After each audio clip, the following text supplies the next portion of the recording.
Okay, we should be on. And as I always do, I always say, is it working? And then I want to see if people can see it. So if you can see me, please put in the chat. I can see you. I can hear you. It always just takes. I want to see if people can see it. So if you can see me, please. Yeah. Let's see. Okay, now we're in, I think. I can see you. Yay! Hi, everyone. Okay, hello, live from Salt Lake City. I am here with Lawrence. Lawrence is the manager of the Best Friends Salt Lake Adoption Center and Kitten Nursery. True. No big deal, basically running the show out here. So we are actually in a kitten nursery right now, which is super fun. And I wanted to give you guys an opportunity to see what it looks like in a kitten nursery because there's not very many of them, right? Do you know how many there are in the country? Not off the top of my head. Not a lot. I mean, 10, somewhere like that, yeah. Maybe across the entire country. Yeah, so a lot of people, say, well, why can't a shelter, why are shelters so reliant on foster homes to take care of kittens? Why can't they care for them on site? And actually, there's a lot of challenges with keeping kittens, neonatal kittens, on site. So there's kind of this newer trend, I would say, in animal sheltering where there's, kitten nurseries that are popping up throughout the country, but there's not very many of them. So this is a really cool, really progressive program. And we're not actually at an animal shelter right now. So do you want to kind of explain where we are? Yeah, so we operate a different facility here in the middle of Salt Lake, kind of in the middle of the Salt Lake Valley, as we call it. Mm-hmm. And we take in animals from 7 different municipal shelters here inside Salt Lake, mm-hmm. and provide them the care that they need that those shelters otherwise would not be able to do. Yeah, so basically it's almost like how a rescue would take in, kittens from a shelter and then disperse them into foster homes. Instead of them being dispersed in foster homes, you have a whole facility here that's set up just to take care of the needs of these tiny little guys. Exactly. Everything under one roof is really how we're able to take care of this many kittens. It's awesome. So we're in one of the rooms right now. There's 6 kitten rooms here. Yes. How many kitten rooms do you guys have at home? 6 kitten rooms is awesome. And they're all kind of divided into different sections, right? So you have mom and baby room. Yep. And then there's the teeny tiny room? We've got 2 teeny tiny rooms. 2 teeny tinies? Right now we are in the room for a little bit older kittens, ones that have been already vaccinated. So they're about a month or so old or older. Mm-hmm. And then we also have a couple of isolation rooms for some different medical things that we need to make sure that we keep safe. Yeah. Okay, so let's show people what they really want to see. First of all, we're going to show you guys some of the guys that are in here, and it might be a little challenging to see, but these are all actually different kennels that has some sleepy babies in there. So I don't know how well you guys can see the sleepies. There's a very upset little airplane ear hissy guy here. Hello. He's like, please take me off the camera. Actually, you look like you're not as upset as you were earlier. So sometimes they'll get the little hissy spitty ferals in here. And how do you guys usually handle that if you have a little grumpy guy? So we will, there I am. So we have our staff and volunteers who will be able to work with trying to get some of them more socialized before they go up for adoption. This little Crookshanks here is taking a little longer on the socialization, so we have just the staff only working with her right now. Yeah, what a beautiful kitten though. Yeah, totally. I mean, we'll be able to get her fine. Once she settles down just a little bit, then we're going to end up putting her ultimately to a foster home, probably with another group that are a little bit more social, so she could tag along and learn from somebody else. Yeah. We find that helps a lot. What age kittens are you guys seeing in here? What's the age of the population? All range. So we'll take in kittens as young as they come, so just hours old often, all the way up until 8 weeks. We don't take in any kittens over 8 weeks because those guys are already big enough to be fixed. Yeah. So they're big enough to be adopted. Yeah. So we don't need to worry about those kids. They're able to find homes through the shelter system. But these little guys who need that critical care, hours up to weeks, that's what we're here for. Those are the things that we're here and that's what I always tell people. I'm like, 8 weeks old is the magical time in a kitten's life when they can be adopted. Totally. So if you're out there and you're working with kittens and you see an 8-week-old kitten, 2 pounds range, that's when you can actually adopt them out because you can spay or neuter them. When they're younger than that, most shelters in the United States don't really have the resources to care for them. That's why I love the work that Best Friends is doing. They have several kitten nurseries throughout the country, and this is a way to still provide a solution for kittens that come in. We have a few questions. Somebody wants to know, how many kittens do you have at once here? Our population this morning, when we first got started today, was 170 on site here. Wow! 170 kittens. Oh my gosh! Our top capacity, when we are totally full, is probably somewhere around 200. Wow. But that's basically we're shoving kittens in our pockets to find enough room. Yeah. Oh my gosh! But it doesn't feel that crazy in here. No, we have a little bit of space. We can stretch out. The 6 different rooms help us be able to hold that many kittens and still be able to give them the care that they need, the space that they need, and isolate them in case someone gets sick or something like that. Yeah. Hi, littles. So we've got some serious airplane ears going on. He looks like he's ready to take off. So who's down here? And these guys are actually on, they're on their wet food now. So these guys are a little older. These are ones, we can call these kittens our independent eaters. They are no longer weaning. They're good, strong eaters. They're on their own. So these guys are almost ready for adoption, actually. They're pretty close. They are just also, like our friend Crookshanks up there, not quite as social as we would like to see. So they're going to end up landing in a foster home as well. Right. But yeah, they're good. And same kind of story over here in 5, kennel 5. These kids are pretty big too. They're eating on their own as well. Hi, guys. It's a little hard to see. It's a little dark, but hopefully you guys can see. These guys are so cute. There we go. It's brightening up a little. Hello.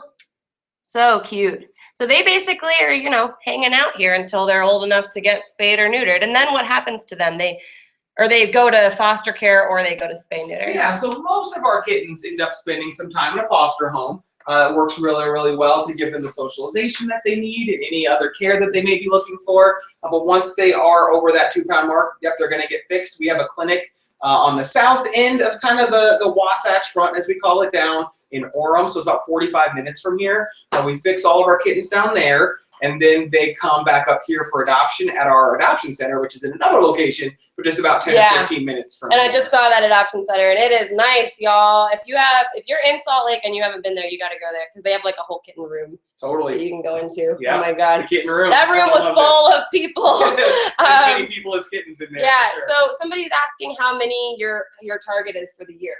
We are trying to take in, our goal is 1,500 kittens per season. We took in 1,426 last year. I think we'll probably be right around 1,500 this year, which is really exciting. Yeah. What's the impact of that in this community? It's huge. The 7 shelters that we partner with are all either achieving or really close to no kill, saving over 90% of the animals that come in. And this program is a huge piece of that because kittens do represent a disproportionately large number of the deaths in our shelters. Yeah. So being able to save these guys really is kind of tips the scale in their favor. Yeah. And you guys who follow me know that I'm very, very, very pro no-kill movement. This is kind of the movement to end the killing of healthy and adoptable cats, dogs, animals in our shelter system in the United States. And a big component of that is going to be figuring out kittens. So I always say kittens are like the final frontier of this because we've figured out dogs. You were saying like dogs were pretty much in Utah. Over 90% already. They're like at no-kill in Utah, which is incredible, something to aspire to. But we got to figure out the cats and the kittens, and really like little orphans are a big part of that. So that's why I do what I do, and that's why Lawrence does what he does. So let's see if we can see some more kittens. It's so funny because our grumpiest guy is actually the one that's coming out the most. And what's this one's name? Crookshanks. Crookshanks. Harry Potter fame. Yeah. Hi. He's curious. He's like, hang on, I'm gonna be famous. We just had a volunteer in here feeding. So everyone's kind of taking a post-lunch nap. Oh yeah, there's some sleepy babies back there. But maybe we can. One thing that I wanted to do while we're on here is we were gonna maybe go into that other room and show people how strict the protocols are on cleanliness and sanitation here. We're actually gonna have to robe up and put on some booties and everything. So we'll show you how that works, and then maybe we can go in there and show some more kids. Okay, absolutely. So now we are exiting this room and we're in the main area here. Got all sorts of cute kitty art on the walls. You got the best friends Kitten Nursery there. So awesome. I just love it. I love that Best Friends is prioritizing care for kittens. So let's see, where are we going? Back in this direction. Back this way. All right. I'm still learning my way around here, but you guys get to come with me. Okay, so maybe I could stick this down somewhere and show people. Well, here we go. We got people putting on booties right now. Yeah. So can you explain why we're doing that? So contagion control is so important here at our nursery. All right, let's get some booties going. Sure. Where are they? They are right behind you here. Oh. Right here. Now everybody can just see my feet. Just looking at our shoes. You know, one thing that I always talk about when we're bringing on new volunteers, we have a new orientation going on. We've done this for a few years now, and we've never had a kitten starve to death. We're really lucky in that way. We're able to provide that care. Kittens aren't starving to death, but sometimes we do lose kittens, unfortunately, and it's due to disease. So it is really important if we're going to make these life-saving efforts that we think about what are the challenges we face, and frankly, it's the spread of disease. Right. So contagion control is absolutely priority number one at all times. Right. Especially in this room that we're getting ready to go into where we have our youngest unvaccinated kittens. Cool. They have no protection out there, so we need to be the protection for them. Yeah. So all of our volunteers and staff and everybody, they're gonna wear shoe covers when they first enter the room. Like we can see a couple of folks in there, they got the little shoe covers on. Hannah just put on a pair. And then when we're actually interacting with the animals, gowns, protective smocks, and gloves for every single group. And they're changing those gowns and gloves between every single litter. Yeah. All right, so we're going to give Lawrence a chance to get some booties on. And you can see, do you want to say hello? You're live. Is it okay if I set this down here? Is that okay? You want to stick something? All right, great. Okay, so here we are. We're in one of the itty bitty rooms, and we can kind of talk about what happens in this room. So you guys know from watching me that, you know, when I'm at home and I'm doing foster care at home, there's like kind of a routine you get kittens on. You're doing, you know, feeding. You're helping stimulate them to go to the bathroom, doing any medical treatment, stuff like that. So what's nice is here they actually have the facility to do that all in one room. So I think we're gonna get to see how they do that. Totally. Here. Yep. Tia here is getting ready. I know you guys can't see her. She's kind of off. Here she comes. She's got her gown on already. She's getting ready to glove up and do some kitten feeding here. So we'll get a chance to take a look at that. All right. And I love how you guys use a little pot for weighing kittens. Yeah. I Pareto mine, so you always want to weigh kittens, and I'll show you guys what they use over here. It's really cool. It's like a little scale, and then they actually put the kittens like in a pot on the scale so that they don't jump off the scale. Weighing kittens is so important. You know, I can't emphasize that enough. Weighing them so often, that can be the first sign of if they're having any illness, is that their weight is either plateauing or it's dropping before they're showing us any other symptoms. So by us really being actively managing that weight and keeping a really close eye on it, down to the gram, is critical. Yeah. So while we're getting set up here, let's take a few more questions. We have people asking, how would we get a kitten nursery in my community? And of course, it's up to those of us who are doing this work to really start these things. So if you want to have a kitten nursery in your community, I mean, I think it's a community effort to make these programs happen. So no better way to get involved than to create it yourself, right? Yeah, totally. Work with your local shelter and really figure out what is the population of kittens that they're struggling with, and try to figure out programming that can help them with those kids. Right.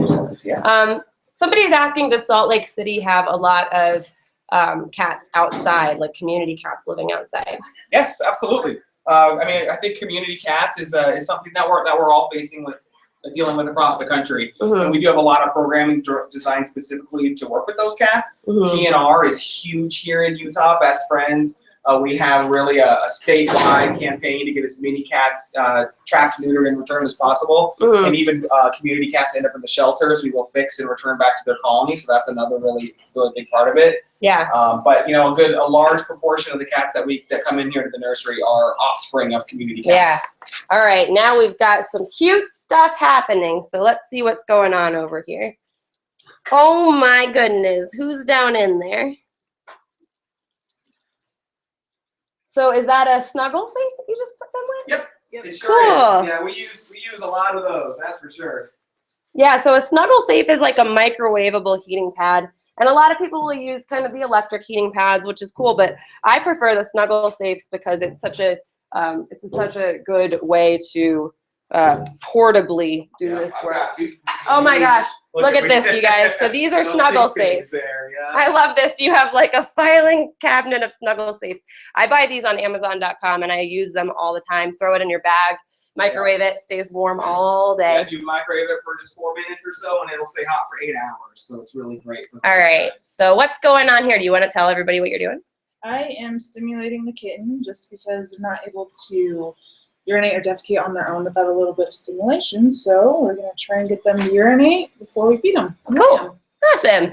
And I noticed there's a little green speck on this one's ear. So do you want to talk about why you guys do that? Absolutely. You can take a look, if you take a peek back into that bin for just a second. We have a couple of orange tabbies in this litter, and it's really hard to tell them apart if you don't have a pretty trained eye. Mm-hmm. So the way we're able to do that is by just putting a little tip of paint on one of their ears. So we have green dot here. Mm-hmm. So that way everybody can know I'm feeding green dot. Green dot weighed 226 after his last feeding. Right. So we make sure that we're tracking the correct information for each kitten. Right. And now what are you guys using here? Tell us about this. About this? Yeah. Bottle warmer, just like you'd find at Babies R Us. Make sure that the formula is the right temperature. If it's cold, they're not going to eat it. It needs to be the proper warm temperature, and these just heat them up so fast. It makes it really, really easy. Mm-hmm. And somebody's asking what kind of formula you guys use. We use Breeder's Edge here, and we really like it. It's a good. Yeah, so good we one. were talking about it earlier, actually. Hi, everyone. We were talking about it earlier, and that's actually the formula that I'm using now, too. I did not prefer Breeder's Edge before because I personally am not a big fan of the name Breeder's Edge. Of course, doing this work, breeding is the last thing that we need with kittens, so I was kind of like, screw that, I'm not going to use Breeder's Edge, but I heard so many good things about this formula, and I've found that it really has helped decrease diarrhea in kittens that I'm caring for. It also is nice because it's shelf stable, which I love, is very helpful. Yeah, we love it. You guys like it easy, too. It's easy to get a hold of too. That's awesome. On Amazon. Let's see. Someone's asking about avoiding upper respiratory infections in kittens. Yeah, I mean that's a challenge. We've battled that challenge every day here, having so many kittens in such a tight space. There are actually 32 kittens in this room that we're in right now. Oh my goodness! If one sneezes, it's gonna kind of go everywhere. So we're always trying to figure out ways to minimize that. And I think a big part of it is just like having the means set up to keep it as sanitary as possible. So obviously, like being all suited up like you are is going to help with that. Using the cleaning and sanitation protocols to keep the tables and all the tools and everything as clean as possible. And then if it crops up and they do have upper respiratory, then you can treat them, for whatever the symptoms are they're experiencing. Yeah. And one thing that we find too with the upper respiratory, but really all the illness is one of the best ways to treat it is just treat it early. If you can get the treatment started as soon as possible, then you're gonna run into fewer issues because you're getting the treatment started sooner. Yeah, exactly. Early intervention. Yeah, exactly. Somebody's asking how they can volunteer. So we're always looking for volunteers across our nursery here, in our nursery in Los Angeles, and I'm sure nurseries elsewhere all across the country. So touch base with the local, whoever is running that shelter, whether it be us here in Salt Lake Best Friends, or we're at bestfriendsutah.org, bestfriendsla.org if you're in Los Angeles, or wherever else. We have all of our information as far as getting signed up right on there. And we don't require, I saw a question pop up earlier, we don't require any specific experience previous to jumping in here. It's all training that we will provide for you here, and get you on your way. Yeah, awesome. You guys have a lot of volunteers here? Yeah, we have about 100 volunteers who come through pretty regularly. We wouldn't be able to do it without volunteers for sure. Yeah. All right, so now we're weighing the kitten. Anyone want to guess how much a kitten this size weighs? Let's see what you guys think. What do you guys think this kitten weighs? No cheating. There's a little bit of a delay, so we just gotta wait and see. All right, we're taking guesses. Everybody's, okay, someone's saying 0.8 pounds, not a pound, 250 grams. 250 is a pretty good guess. Yeah, he was what, 230 grams? Nice. Yeah. 230 grams. You So guys are good. That's just hanging out right around a half a pound, so not much. I always say I'm very big with the 2 pounds and under club. That's my favorite. That's my preferred population. So yeah, good guess, you guys. So Mount, basically, she's just going through each of the kittens and giving them everything they need. And then after that, they pretty much go back to sleep. Yep. Right? Exactly right. Yeah. Feed them, poop them, and let them sleep. Yeah, so a big thing that I've started to say is, like, when it comes to kittens, people say, you know, this is such hard work and how can you do it? And of course, it is a lot of work, as you can see, but it's just a few minutes every few hours. So I'm like, everybody has a few minutes every few hours to save a life. So this is something, if you don't have a kitten nursery in your community, I live in Washington, D.C., we don't have a kitten nursery, but you can do this at home. This is something that you can do as a foster. Even if your shelter doesn't have a foster program for neonatal kittens, you can be the first one. You can go to your shelter and say, you know, I watched this video and this is what I want to do. You can learn a lot on my website, kittenlady.org. You can learn a lot on my YouTube. So go click subscribe if you're not subscribing yet. And then you can get involved to help these little tiny nuggets. Because who doesn't want to help a tiny nugget? They are adorable. All right, so we'll just take a few more questions if you guys have more questions. And then we're going to end up just saying hello to everyone real fast, and then we'll say bye-bye. So if you have a question, feel free to type it in there, and we will answer it quickly. Oh, and we've got now a little black kitten going in the pot. Blue Dot. Blue Dot? There he is. Oh, What are you doing, Blue Dot? Looks like his name's Crow. Someone is asking, how old are these kittens? They're about maybe 2.5 weeks, somewhere in that ballpark. Usually, it's a pretty good guess is that the number of grams is a good dictator of their age. So 200 grams, 2 weeks, 300 grams, 3 weeks. That's usually pretty close. Yeah, and you can also tell visually, so you can see these kittens, you know, if their eyes are closed and their ears are totally folded, then you're going to have a kitten that's probably a week or under. But once their eyes are open, but they still sort of have that jelly bean bear cub look going on, that's probably like a 2.5 week old kitten. Yeah. So these guys are still a couple months from getting adopted. Yeah, but they're lucky because they hit the jackpot. Yes, very, very fortunate. Absolutely. Yeah. This is awesome. I love this whole system you have set up with the little bin that they're in. All right, and now we've got another little eater. And he's a good eater. And as you guys can see, you know, the kittens with their belly down when they're eating. So this is not like a human baby style belly up. That would be really dangerous for them. So she's doing a really good posture with bottle feeding that kitten. That's what you want to see.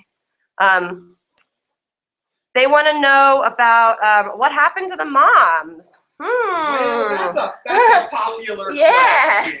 Honestly, I think more often than not, you would probably agree with me, that it's actually humans. We have intervened in some way. Yes. Mom was probably out there looking for her babies, frankly, and someone found them and scooped them up and brought them straight over into the shelter, thinking that they were abandoned. When frankly, Mom was probably hunting, or she was up a tree, or who knows where she was. So of course, like with orphans, they come from outdoors. That's where you find orphans. And it makes sense once you kind of say that, because people are like, well, who's dumping all these kittens outside? And it's like, actually, most of the time, it's not people dumping kittens outside. Most of the time, it's kittens are born outside to community cats if we're not spaying and neutering them. And then compassionate people like me and you find them and we say, oh my God, it's a homeless kitten, or a person dumped this kitten outside, and they take them to the shelter thinking that they're helping, when actually it can really disadvantage them if they end up in a shelter where, you know, there's no program for them. So in those situations, you want to try to keep those kittens with the mom. But these ones, you know, these are kittens that ended up at the shelter that they've been separated from their mom. So, you know, it's really amazing that they have this care here. Okay, we're just going to take a few more questions, and then we're going to say goodbye. Let's see. We're talking about kitten season. What's the kitten season here? So, I mean, we're open for intake usually from the beginning of March until around Thanksgiving. Usually when it's warm, when it's not freezing overnight, that's when we start to see the kittens coming in. And then as we get towards the holidays, it really slows down. Yeah. We're taking a couple 200 to 250 a month here during the real warm summer months. Okay, so let's just take like 1 or 2 more questions and then we're going to say goodbye, and maybe we can say hello in the meantime to a couple little babies. There's a really, really cute kitten right here, you guys. Look. Oh my gosh. Hi. So cute. Everybody over here is sleeping, but you're awake. So all of these guys are either just ate or they're waiting to eat. We've got a lot of sleepy babies. Hi, guys. Hey, munchkins. We've got a cute little friend down here. And you guys can see they're keeping incredible charts with all of their weight and everything on there so that they know exactly what's going on with these guys. Yeah, but as many as 100 volunteers, it's easy for information to fall through the cracks. So you really got to be careful about that kind of stuff. Yeah. Yep. All right, and let's see if we have one last question. How can you tell if a mom is really gone from the babies?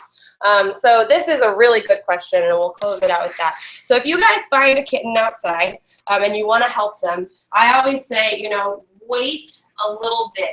If the kittens look like they're in really, really, really bad shape, you know, if they're covered in feces or something like that, or if they're in like immediate danger, then of course in those cases you might want to intervene faster. Yeah. But if they look pretty clean, mom is probably nearby. So I would keep a distance, but keep an eye on them for, how long would you say? A couple hours. Couple hours, yeah. Have you ever heard of the flower trick? No. So what you can do, and this is one of my favorite things, is you can actually put a ring of flour around the litter, like maybe 3 inches thick, and then come back in an hour or 2 and see if there are footsteps. Ooh. And if there are footsteps, then we know mom is coming and going from that litter. She's taking care of them. Yeah. So now we know we don't have to be as urgency is less of a factor. Yeah. You know, we could pursue possibly TNR and getting that mom spayed as well, so that we're not doing the same thing again in 9 weeks when she's. So if you can keep the kittens with the moms, that's the best thing for them. Whether it's that you're leaving them there and then going back and TNRing her and then taking the kittens into her foster,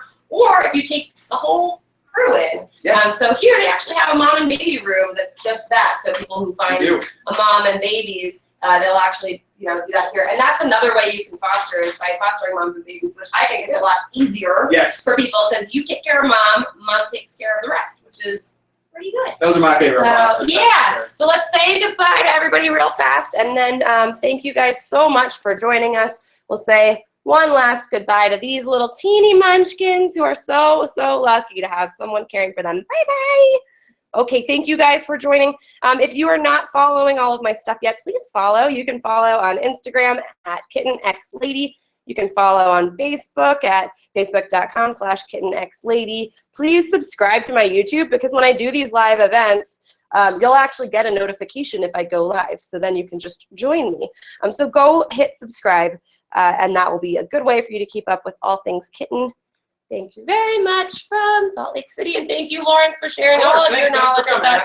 Happy to have you. Bye, guys.